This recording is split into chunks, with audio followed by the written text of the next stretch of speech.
일어나라 빛을 발하라 이는 내 빛이 이르렀고 여호와의 영광이 내 위에 임하였음이니라. 보라 어둠이 땅을 덮을 것이며 캄캄함이 만민을 가리려니와 오직 여호와께서 내 위에 임하실 것이며 그의 영광이 내 위에 나타나리니 나라들은 내 빛으로 왕들은 비치는 내 광명으로 나아오리라. 내 눈을 들어 사방을 보라. 무리가 다 모여 내게로 오느니라. 내 아들들은 먼 곳에서 오겠고 내 딸들은 안기어 올 것이라. 그때 내가 보고 기쁜 빛을 내며 내 마음이 놀라고 또 화창하리니 이는 바다의 부가 내게로 돌아오며 이방 나라들의 재물이 내게로 옴이라. 허다한 낙타 미디안과 에바의 어린 낙타가 내 가운데 가득할 것이며 스바 사람들은 다 금과 유향을 가지고 와서 여호와의 찬송을 전파할 것이며 게다르 양무리는 다 내게로 모일 것이요 느바요드 순양은 내게 공급되고 내 제단에 올라 기꺼이 받음이 되리니 내가 내 영광의 집을 영화롭게 하리라. 이게 볼펜이죠. 어떤 볼펜이 제일 좋은 볼펜일까요? 디자인이 아름다워야 합니까? 아니면 재질이 금으로 만들어야 합니까? 아니면 어느 회사 이름이 로고가 잘 새겨져 있어야 됩니까? 볼펜은 글씨를 쓰기 위해서 만들었기 때문에 잘 써져야 좋은 볼펜이 맞습니다. 교회는 어떨까요? 훌륭한 교회는 어떤 교회일까요? 건물이 좋다, 모이는 교인들이 많다, 그 구성원들이 지식 수준이 높다. 그게 본질은 아니죠. 하나님께서 왜 교회를 세우셨는지에 대한 분명한 이해를 하고 그리고 그대로 순종하는 교회가 훌륭한 교회일 겁니다. 그럼 교회는 왜 세우셨을까? 교회의 본질이 뭘까를 오늘 말씀하려고 합니다. 구약 성경은 구약 교회인 이스라엘의 모습을 보여주는데 하나님께서 왜 이스라엘을 만드셨는지 그들을 어떤 방향으로 이끌어 가셨는지에 대한 말씀이 구약 성경 내용입니다. 신약 성경은 역시 그걸 이어가는 구약 이스라엘을 이어가는 신약 교회를 왜 세우셨는지 교회를 어떻게 무엇을 하기를 원하시는지를 성경이 기록하고 있습니다. 그래서 오늘은 구약과 신약의 핵심을 한번 관통해 보도록 하겠습니다. 하나님께서 당신의 백성을 가지기 시작한 것은 아브라함을 부르시는 순간부터였습니다. 그 전까지는 모두가 다 하나님의 창조물에 불과했지만 아브라함 부를 때부터는 넌 내 거라, 넌 내 백성이다 이렇게 말씀하시는데 그에게 세 가지 약속을 했죠. 내가 너에게 창대하게 해주마. 그래서 내 자손이 아주 많게 큰 민족을 만들어주마 하는 것이 첫 번째이고 그래서 너를 유명한 사람이 되게 하겠다. 세 번째는 너로 인해서 천하 만민이 복을 받게 하마 하는 약속이었습니다. 하나님은 한 번 약속하신 것은 정확히 지키십니다. 그분은 약속이 변치 않을 뿐 아니라 그걸 해낼 능력이 넉넉하기 때문에 약속이 중간에 파기되는 법은 아예 없습니다. 그래서 하나님은 아들 단 한 명도 없는 아브라함에게 그 약속을 하시고 나서 25년 뒤에 독자 이삭을 주셨습니다. 그리고 그 후손 손자 통해서 이스라엘이 12지파가 만들어집니다. 야곱의 12아들이 이스라엘의 기반이 됩니다.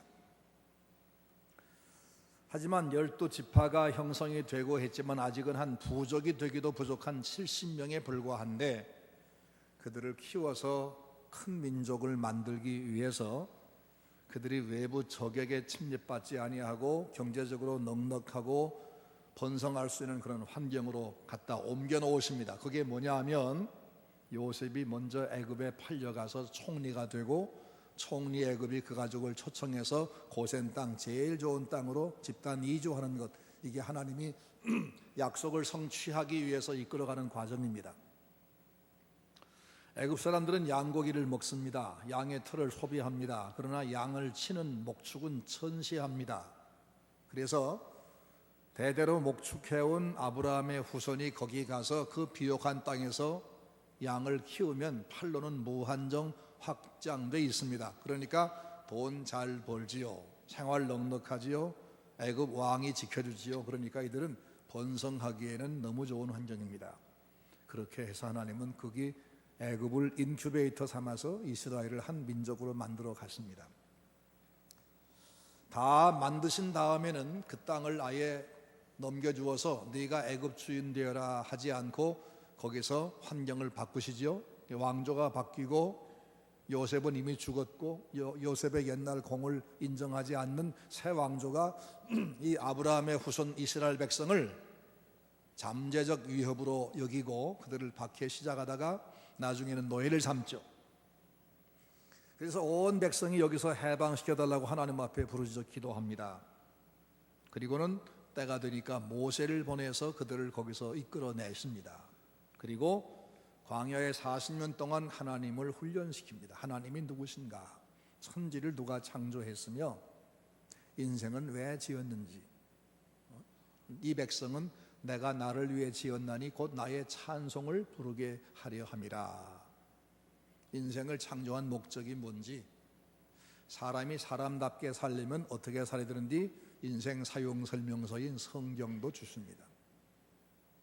그렇게 광야에서 이스라엘 백성들은 하나님을 아는, 인간의 본질을 아는, 인간의 목적을 아는 그런 백성으로 거기서 하나님 앞에 훈련을 받고 그리고 가나안 땅으로 가지요. 지난주일 말씀한 대로 가나안 땅은 왜 중요한 땅인지, 땅은 비옥하진 않지만 비탈지고 돌이 많고 강우량이 적지만 세계의 이목이 중심 집중되는 곳이기 때문에 거기 가서 그들이 빛을 비추기 위함이었습니다.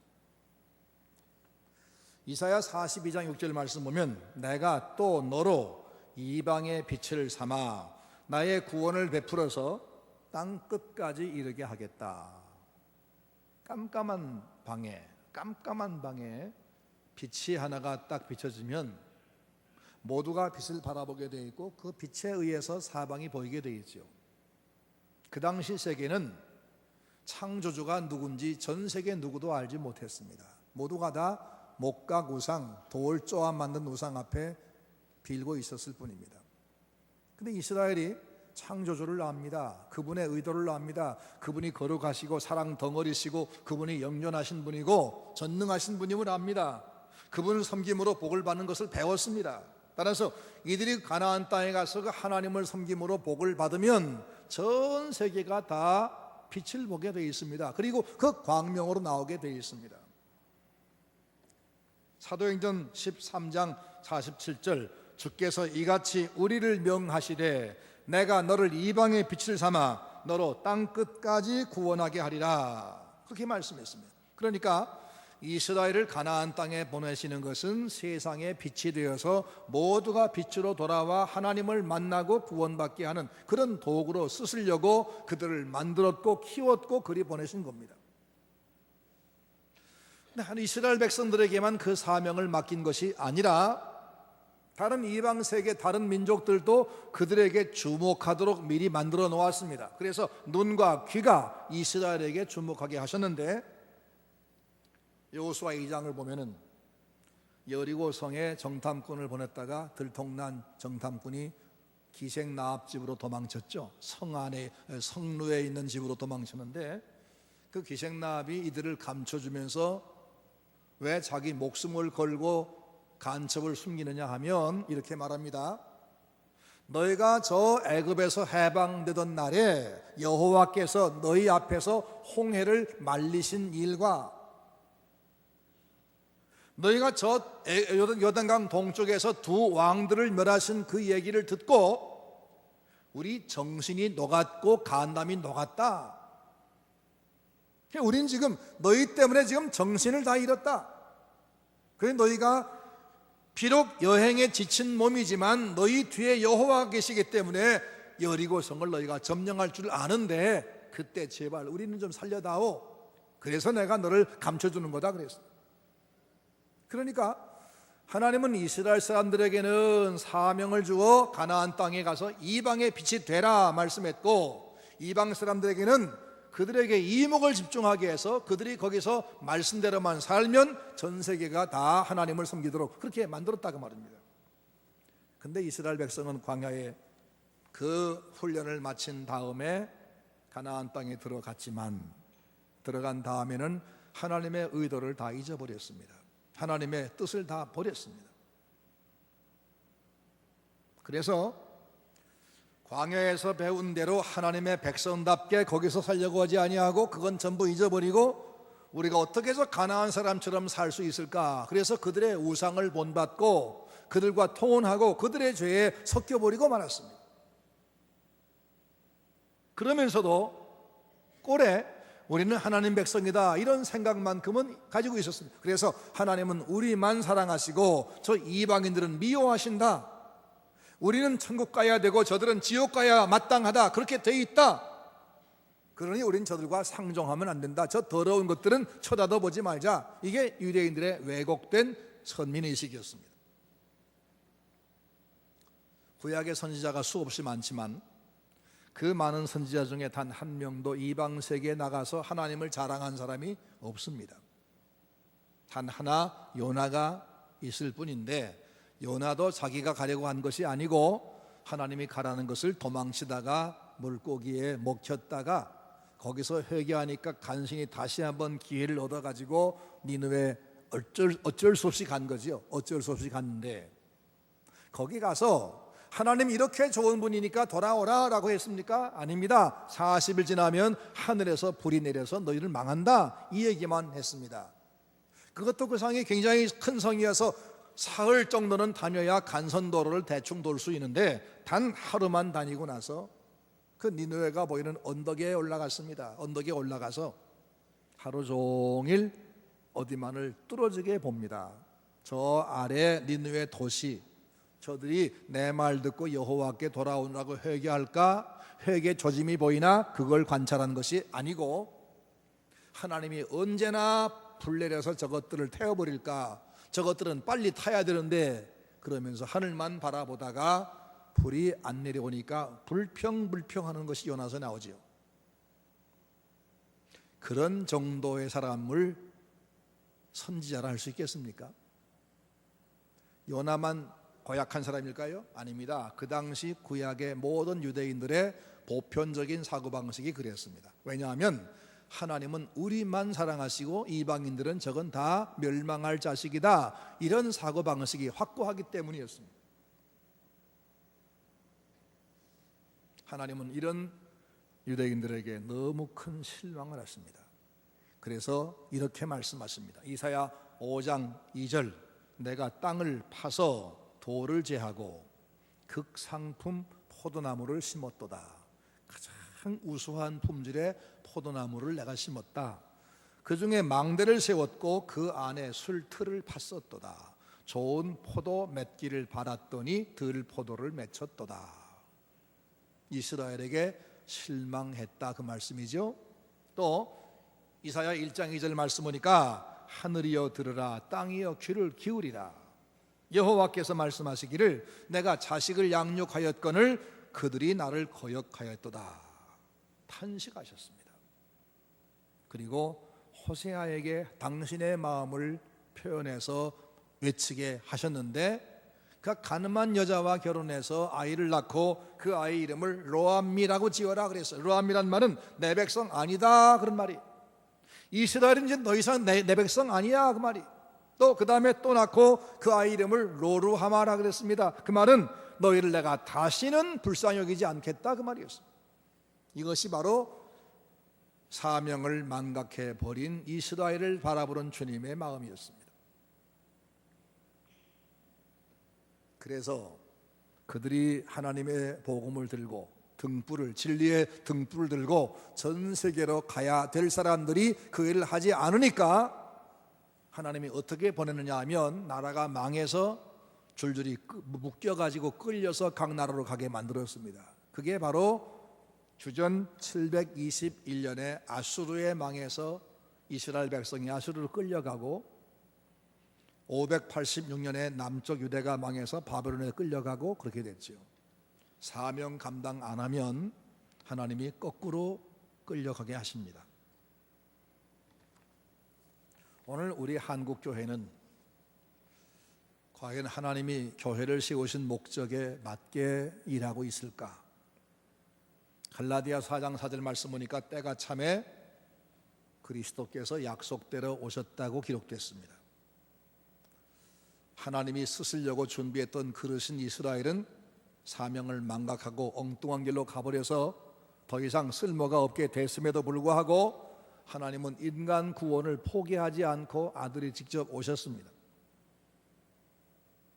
그 아들 예수님 오셔서 이스라엘 사람들을 호되게 책망하십니다. 이 회칠한 무덤이요, 겉은 백회로 깨끗하게 발라 매끈하지만 그 속에는 썩은 시체가 들어있는 무덤처럼 너희는 겉모양만 경건을 가지고 있지만 너희 속에 악독이 가득하다.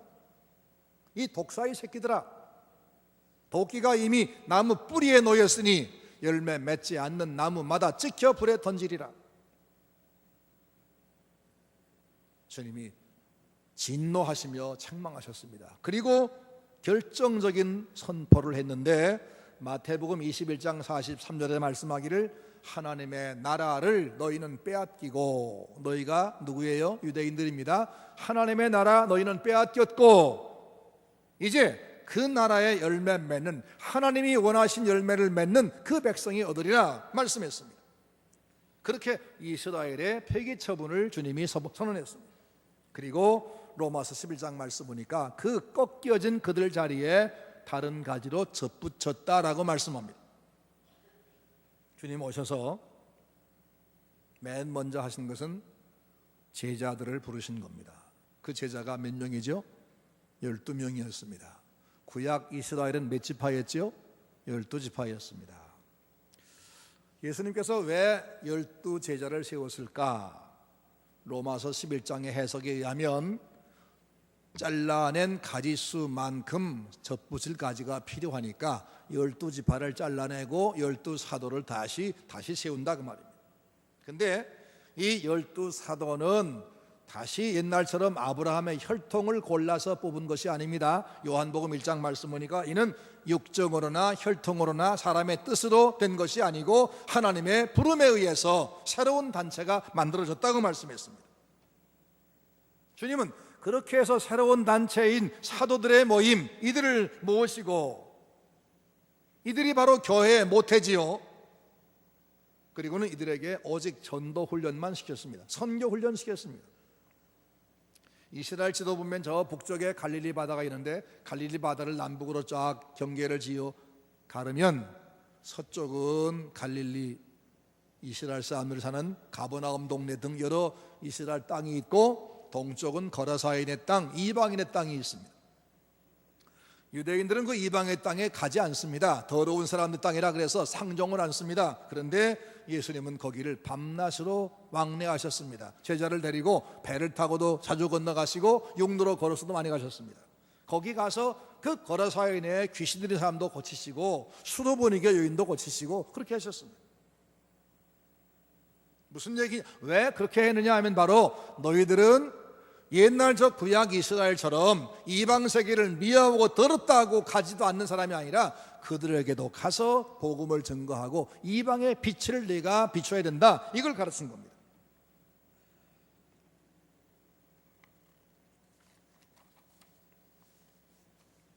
그렇게 제자를 훈련하신 다음에 그들이 장차 나가서 전파할 복음 자체를 주님이 만드시는데, 복음이 뭐죠? 하나님의 아들이 예수 그리스도가 나의 죄를 대신 짊어지고 십자가에서 형벌받아 죽으셨다. 그분의 죽으심이 나를 대신한, 나를 위한 죽음이었음을 내가 믿고 예수를 나의 주, 나의 하나님으로 받아 믿으면 내가 죄사함 받고 하나님의 자녀가 되고 성령을 선물로 받는다. 이게 복음 아니에요? 주님은 그걸 위해서 오셨고 드디어 십자가에 죽으셨습니다. 그리고 약속한 대로 사흘 만에 부활하심으로써 이제 이 제자들이 나가서 전파할 내용을 만들어 주었습니다. 그리고는 주님이 부활하신 다음에 이들에게 두 가지 말씀을 했는데 아주 중요한 내용 두 가지입니다. 첫째는 너희는 온 천하에 다니며 만민에게 복음을 전파하라 하는 이 명령문, 온 천하에 복음을 전파하라. 두 번째는 오직 성령이 너에게 임하시면 너희가 권능을 받고 예루살렘과 그 다음에는 유대와 그 다음엔 사마리아 그 다음에 땅끝까지 이르러서 내 증인이 되리라, 될 것이다 하는 그런 예고문을 말씀했습니다. 그러니까 한편에서는 그들에게 네가 이것을 해야만 된다라고 명령하시고, 하지만 너희 힘으로 감당을 못할 테니까 성령이 도와서 이 일을 할 테니까 성령의 쓰임 받아라, 이렇게 말씀하신 겁니다. 그래서 그 예고해 주신 사도행전 1장 8절의 예고를 성령께서 과연 어떻게 이루어 가시는가, 이 자세한 기록이 사도행전의 기록입니다. 사도행전을 한번 오늘 조금 살펴보려고 하는데 2장에 보면 뭐가 나옵니까? 예수님 예고한 대로 마가다락방에 모여서 기도하던 그 제자 무리 120명의 무리가 12명 제자가 이제 120명으로 불었죠. 그 120명 무리에게 성령이 강림하셨습니다. 그 성령 강림할 때 뭐 불의 혀도 보였고 바람도 들려왔지만 가장 특징적인 것은 방언을 했다는 겁니다. 방언. 그런데 방언은 지금 우리가 알고 있는 방언과는 다르게 베드로가 자기 나라 말로 말을 할 때 그 6월절 끝이라 전 세계에서 모여온 이방인들이 다 자기의 모국어로 들렸다는 겁니다. 베드로는 자기 나라 저 갈릴리 방언으로 예수의 십자가와 부활을 증거했는데, 들은 사람들은 전부가 다 외국의 여러 나라에서 온 사람들이 각각 다 자기 나라의 모국어로 들렸다는 겁니다. 이게 바로 오순절에 성령 강림하신 뒤에 있었던 방언의 특징입니다. 그럼 왜 이런 방언이 필요했느냐? 이게 무슨 증거냐? 예수의 복음, 십자가의 엊그제 우리가 믿었던 그분이 죽으셨는데 그 죽은 뒤에 약속한 대로 사흘 만에 부활하셨다. 그분은 내가 알고 보니까 보통 위대한 분이 아니라 하나님의 아들이셨다. 그리고 그의 죽음은 어떤 누구 죄의 죽음이 아니라 바로 우리의 죽음을 죽으신 거다. 그분을 믿으면 죄사함과 영생 얻는다. 이 얘기를 전 세계에 모여온 사람들, 이제 6월절 잔치 끝나면 다 가기 전에 빨리 말해야 되는데, 12명 제자 중에는 그 당시에 공용어, 세계 공용어인 코인의 헬라어를 유창하게 할 사람이 아무도 없었어요. 모두가 갈릴리 고기만 잡은 촌사람들이에요. 그래서 주님은 갑자기 그들이 말을 할 때 상대방이 자기 나라 모국어로 알아듣게 하는 그런 비상수단을 썼습니다. 방언은 비상수단이었습니다. 이게 뭘 의미하는 거죠? 복음 증거는 하나님이 하신다, 성령이 하신다, 너희는 일어서서 말만 하면 내가 다 전달할 거야, 그 말이에요.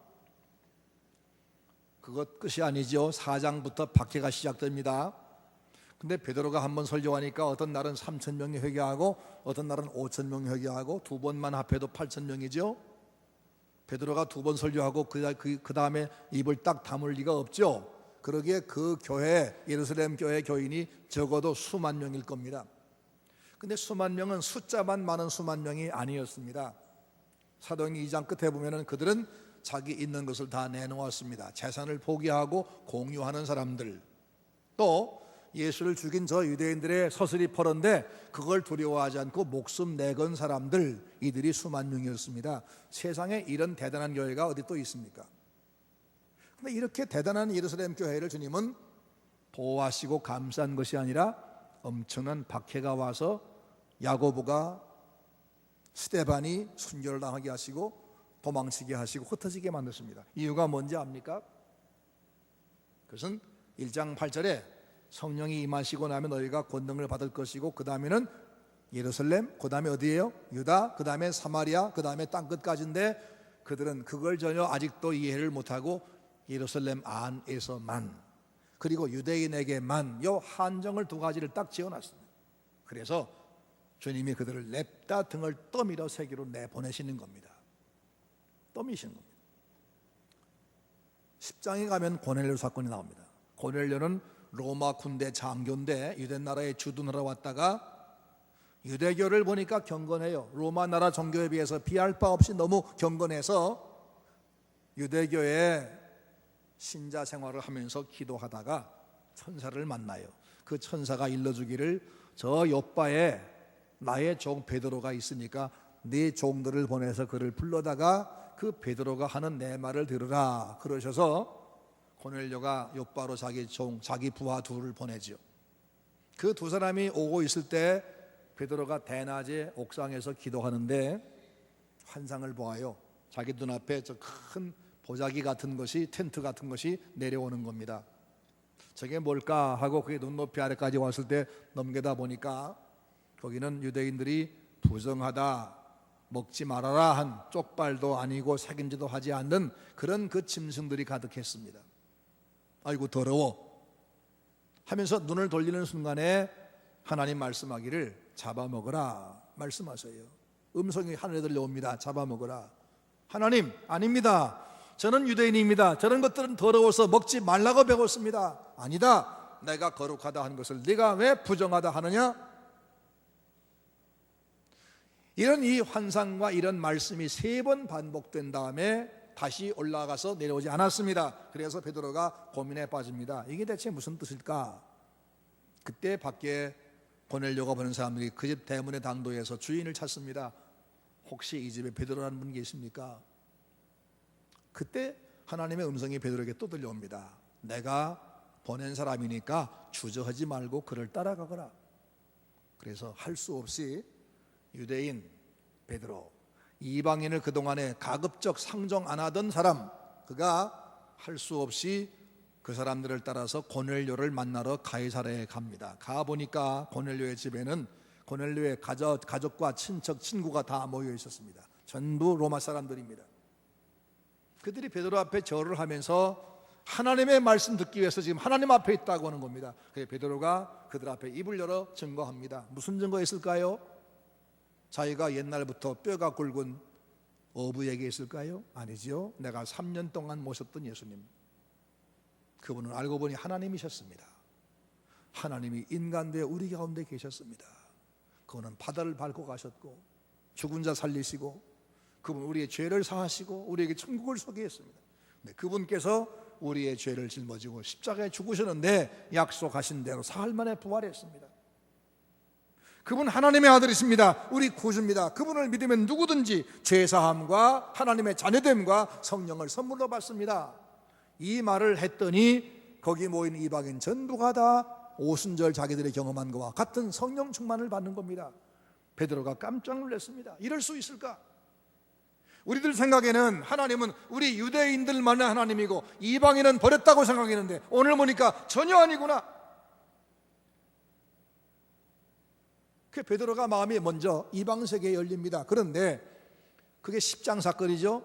사도행전 11장 가보면 예수님의 동생인 야고보를 중심으로 한 예루살렘 지도부가 베드로에게 소환장을 보냈습니다. 당장에 오라. 당신 어떻게 유대인으로서 그 더러운 이방인을 상대했단 말이요? 앞으로 어떻게 수습할 거요? 그때 베드로가 고백을 합니다. 사실은 자초지종, 요바에 있을 때 뭐 환상을 본 얘기, 주님이 따라가라는 얘기, 와서 성령 충만 받은 얘기를 쭉 한 다음에 이렇게 말합니다. 내가 누구이기에 하나님 하시는 일을 막을 수 있겠습니까? 이건 내가 한 게 아니고 하나님이 시킨 거였습니다. 그러자 드디어 예루살렘 지도부도 한 마음으로 결론 내기를, 하나님은 이방인에게도 구원을 주시는구나, 이방인도 우리와 다름없이 차별 없이 구원하시는구나, 늦게야 깨닫습니다. 근데 문제는 이방 세계에 나가서 이제 이 놀라운 복음을 증거할 인재가 전혀 없다는 겁니다. 전혀 없습니다. 그런데 신기하게도 그 2장 앞에 9장, 사도행전 9장을 보시면 율법에도 정통한 사람, 헬라 말에 유창한 사람, 대단한 사상가인 사울, 예수를 그렇게 박해하던 그 사람을 다메섹 문 앞에서 거꾸로 들여가지고 그 생각을 바꾸고 아나니아의 안수를 받고 눈이 다시 떠져서 예수를 다시 보고 세상을 다시 보고 자기 사명을 다시 보는 이 사람이 돼 있었습니다. 그를 바나바가 데리고 오는 장면까지가 11장입니다. 그리고 나서 바나바와 바울이 어디로 가지요? 안디옥으로 갑니다. 안디옥과 교회를 세웁니다. 이방 땅에 교회가 세워집니다. 전부 지금 성령이 하시는 겁니다. 사도들이 한 게 아닙니다. 고비고비마다.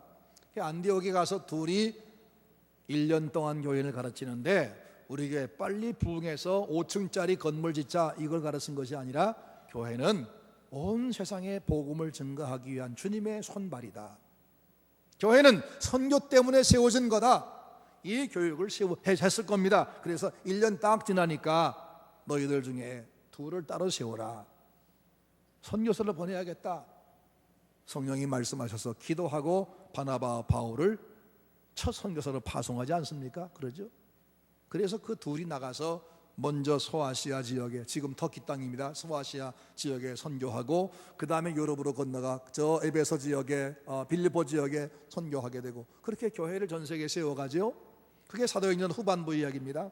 그 다음에 사도행전 뒤에 로마서, 갈라디아, 에베소, 고린도 뒤에 모든 서신은 뭡니까? 그때 그 세운 교회들을 몸으로 다 살피지 못하니까 편지로 계속 살피고 돌아보고 양육하는 그런 내용이 신약 성경입니다.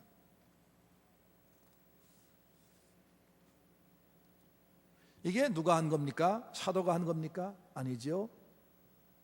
성령께서 하신 겁니다. 사도들은 고비고비마다 자기 자리에 멈췄지만 그때마다 냅대 등을 밀어서 또다시 전진하게 해서 전 세계에 복음을 증거했으니 1장 8절의 예고대로 오직 성령이 너에게 임하시면 너희가 권능을 받고 예루살렘, 유다, 사마리아 땅 끝까지 내 증인이 될 거다. 내가 그리 하리라. 두고 보아라. 이 말씀이 이루어진 것입니다. 교회는 구약 이스라엘이 감당하지 않고 포기해버린 세계 선교를 대행하게 하려고 주님이 세우신 선교기구입니다. 맞습니까? 믿으십니까? 그렇습니다. 그러니까 교회가 어떤 교회가 훌륭하냐? 글씨가 잘 써지는 볼펜이 좋은 볼펜이듯이 교회는 주님이 교회를 왜 세웠는가? 이걸 바로 알고 선교에 최선 다하는 교회가 훌륭한 교회다. 답이 그렇게 나오는 겁니다. 만약에 구약 이스라엘이 이방의 빛되는 그 역할을 제대로 감당했더라면, 그래서 전 세계가 그들을 보고 하나님을 알게 되고 믿게 되었더라면 예수님 오셔서 따로 12명을 불러 새로운 단체인 교회를 세울 필요가 없었습니다. 교회는 선교 때문에 시작된 단체입니다. 그러므로 어느 교회가 선교 열심히 해서 그 교회 이름을 무슨 선교교회 이렇게 붙일 것이 아니라 이 땅의 모든 교회가 선교를 핵심으로 아는 교회가 돼야 마땅한 것입니다. 저는 신학교를 졸업하자마자 79년도에 원평 바로 옆에 있는 조그마한 시골 교회 담임해서 목회를 시작했습니다. 79년도 11월 달에 80년을 위해서 예산을 세워보니까 1년 예산이 340만 원입니다. 장로님에게 물었습니다. 우리 교회가 다른 교회에 좀 도와준 적이 있습니까? 없습니다. 28년 동안 계속 보조를 받는 중입니다. 그래요? 그러면 80년부터는 우리가 보조를 끊고 보조해 줍시다. 아니, 우리가 뭐가 있어야 주지요. 그래서 제가 드린 말씀이 기왕에 부족한 것 도와주고 부족하면 좀 명분이라도 있지 않습니까? 한번 해봅시다. 그리고는 누가복음 6장 38절을 온 교인들에게 가르쳤습니다. 거기 주라. 그러면 내가 너에게 주리니 누르고 흔들어서 넘치도록 하여 너에게 안겨주리라. 그랬어요. 거기 그 말씀 보면 주라는 명령 앞에 다른 단서가 없어요. 뭐 내가 남거든 주어라라든지 내가 부족하지 않거든 주어라, 뭐 어떤 형편이 될 때 주어라, 그런 말씀이 없고 그냥 무조건 주라는 겁니다. 네가 빚을 졌어도 네가 보조받고 있어도 주라는 겁니다. 제가 해석하기에는. 그래서 일단 내가 주면 이 주는 것은 없는 중에 줄 때는 몇 푼 안 되는 거 아닙니까? 그래서 그의 340만 원 중에서 24만 원, 한 달에 10,000원씩 두 교회, 그러니까 1년에 24만 원이죠. 24만 원 예산을 세우고 주기 시작했더니 하나님이 어떻게 하셨는지 들어보실랍니까? 전도가 막 되게 하시더라고요. 가난한 6.25 때 집단 지역으로 거기서 모여서 살다가 이제 좀 빠릿빠릿한 사람 다 나가고 남은 분만 모인 그런 교회에서 동네에서 관심도 안 가는 그런 단체였는데 그 동네 건강한 젊은이도 나오기 시작하고 부자도 나오기 시작하고 병든 사람도 나오는데 병든 사람에게 제가 기도한 병자가 착착 낫는 겁니다. 저는 과거에 그런 경험 해본 적이 없는데 하나님이 교회에 주시기 위해서 그런 기적을 베푸시더라고요. 그래서 80년도 한 해에 60명인 교회에서 10번 장례식을 했어요. 그러면 60 빼기 10이야 맞지요? 60 빼기 10은 답이 얼마지요? 50, 천만의 말씀이에요. 거기 보니까 60 빼기 10은 100이 되더라고요. 교인이 100명으로 들었고 장례식 10번 했는데, 그리고 예산은 720만 원으로 배 이상 들었고, 그래서 그 해부터 완전히 자립하고, 그리고 금구 아시죠? 금구에 교회가, 우리 교단 교회가 없었습니다. 그래서 거기 땅을 사고 건물을 짓고 교육자를 보내고 사례를 지급하고 우리 교회가 앞장서 가지고 옆에 교회들이 돕고 해서 교회 개설까지 했습니다. 참 놀라운 하나님이시다. 누르고 흔들어서 넘치도록 하여 안겨주리라. 정확했습니다. 제가 경험한 하나님이십니다. 제가 그 이후에 다른 교회들을 거쳐서 24년 목회하고 저지난주 은퇴한 한가람교회 부임했습니다. 한가람교회는 흑석동에 있는 주일날 한 700명 정도 어른 출석하는 그냥 뭐 크지도 않고 적지도 않은 교회입니다. 선교를 위해서 가르쳤습니다. 선교가 본질인 걸 가르쳤더니 지금 우리 교회는 평생 노후까지 책임지기로 작정하고 책임지는 선교사가 8가정이 있습니다. 그리고 한 해에 선교비만, 해외 선교비만 5억 정도를 지출합니다. 기적 같은 일입니다. 근데 그것 때문에 우리가 빚지지 않았습니다. 넉넉합니다. 하나님 주신 겁니다.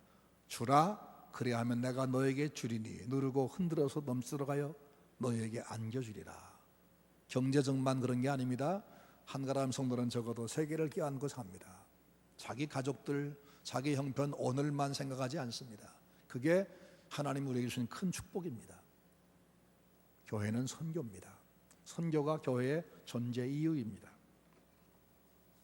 우리 서문교회는, 우리 한가람교회는 55년밖에 안 된 짧은 역사를 가지고 있지만 서문교회는 120년입니다.